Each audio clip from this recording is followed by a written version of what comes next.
Hello বন্ধুরা, আপনাদের সকলকে নতুন একটি ভিডিওতে স্বাগত জানাই। বন্ধুরা, আপনাদের আধার কার্ড বাতিল যাদের হচ্ছে, এরপর ভোটার কার্ড নিয়ে রাজ্যবাসীকে সাবধান করলেন মুখ্যমন্ত্রী।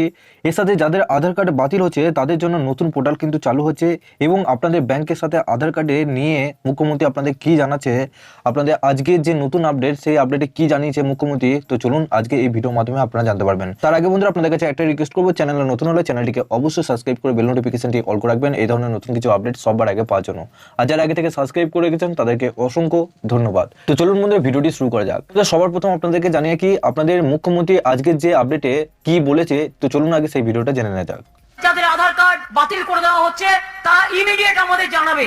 আর ব্যাংক যদি মনে করে আধার কার্ড না হলে আমি দেবো না, তাহলে দরকার হলে ব্যাংক ছাড়াই কাজ করব।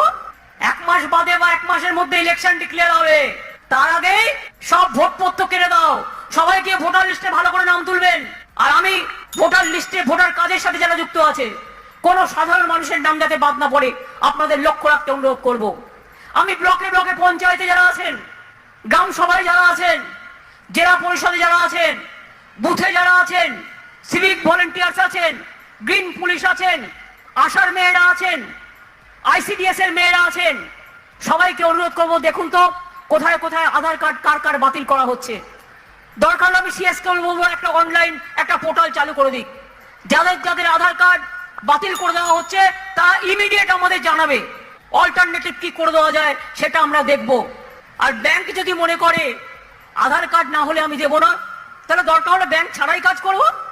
আমাদেরও তো কোঅপারেটিভ ব্যাংক আছে, আমাদেরও অন্যান্য সংস্থা আছে। মানুষ যাতে তার কোনো বেনিফিশিয়ারি থেকে বঞ্চিত না হয়, এটা আমার 100% গ্যারেন্টি রইল আপনাদের কাছে।